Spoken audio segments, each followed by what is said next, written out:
നിങ്ങളിൽ ആരൊക്കെ പണ്ട് കാലത്ത് ഈ സിനിമ കൊട്ടകയിൽ പോയിട്ട് സിനിമ കണ്ടിട്ടുണ്ട്? ആരെങ്കിലും ഉണ്ടോ ഇന്നത്തെ കാലത്ത് പണ്ട് സിനിമ കൊട്ടകയിൽ പോയി സിനിമ കണ്ടിട്ടുള്ള ആൾക്കാർ? ഞാനുണ്ട് കേട്ടോ. ഒരു മാസത്തിൽ ഒരു 2 സിനിമ ഉറപ്പാണ്. അത് അമ്മയും അമ്മയുടെ ഒരു അനിയത്തിയുണ്ട്. അപ്പോൾ ഞങ്ങളൊക്കെ നാട്ടിൽ കൊച്ചമ്മയെന്നാണ് വിളിക്കണേ കേട്ടോ. കൊച്ചമ്മയും കൊച്ചച്ഛനും. അപ്പോൾ ഈ കൊച്ചമ്മ ആളിന്നില്ല, എൻ്റെ അമ്മയില്ല കേട്ടോ. അപ്പോൾ ഈ കൊച്ചമ്മ ചേച്ചിയുടെ അടുത്തേക്ക് വരും.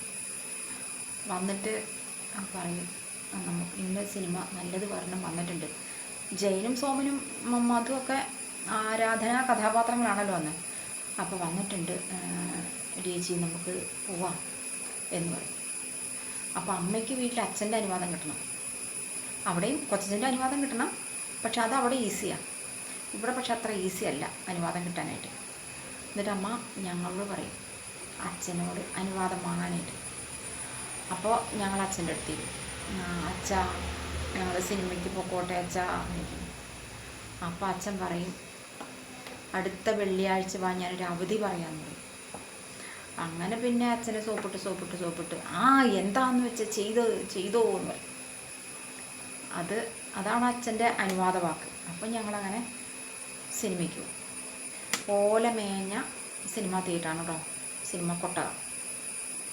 അപ്പോൾ അതിന് നടുക്കോടെ ഓരോ വലിയ തൂണുകളുണ്ടാവും. നല്ല ഉയരത്തിലുള്ള കെട്ടിടമാണ്.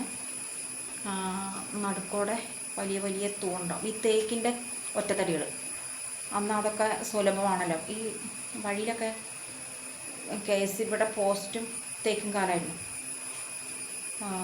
തേക്ക് അധികം വണ്ണം വയ്ക്കുന്നതിന് മുമ്പ് ഇങ്ങനെ നല്ല ഉയരത്തിൽ ഇങ്ങനെ പോകുമല്ലോ, അത് തൂണ് പോലെ മുറിച്ചെടുത്തിട്ട് ഈ പോസ്റ്റ്, ഇലക്ട്രിസിറ്റിയുടെ വഴിയിലുള്ള പോസ്റ്റൊക്കെ ഇപ്പോഴല്ലേ ഈ വാർക്കക്കാലായത്. എൻ്റെയൊക്കെ ചെറുപ്പത്തിൽ അത് പോസ്റ്റ് മറ്റേ തേക്കിൻ്റെ കാലം. അപ്പോൾ അത് തന്നെ ഈ സിനിമ തിയേറ്ററിൻ്റെ നടുക്കോടെ തൂണുണ്ടാവും. സൈഡിൽ പച്ചക്കട്ട കൊണ്ടുള്ള ചുമരാന്ന് തോന്നുന്നുണ്ട്, ഓർമ്മ അത്ര അങ്ങോട്ട് കിട്ടണില്ല. അപ്പോൾ അവിടെ പോയിരുന്ന് സിനിമ കാണും.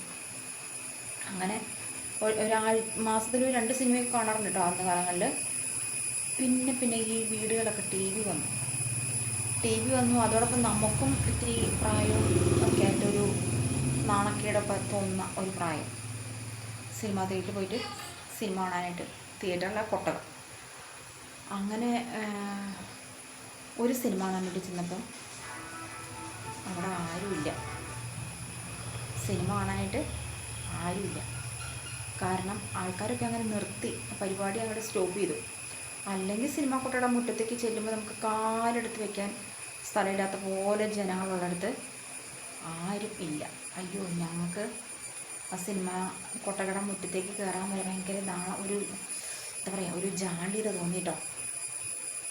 അയ്യേ തോന്നിപ്പോയി. അതോട് കൂടിയിട്ട് ആ കൊട്ടകയിലേക്ക് എല്ലാ കൊട്ടകയിലേക്കും സിനിമ കാണാൻ പോക്ക് നിർത്തി. അതൊരു എന്താ പറയുക, അതൊരു ടേണിങ് പോയിൻ്റായിരുന്നു. കാരണം എല്ലാവരുടെയും വീടുകളിൽ TV വന്നു. നമ്മുടെ വീട്ടിൽ TV ഇല്ല. അപ്പോൾ നമ്മൾ എന്ത് ചെയ്യുന്നറിയോ, അമ്മയൊക്കെ സിനിമയ്ക്ക് പോക്ക് നിർത്തിയിട്ടോ.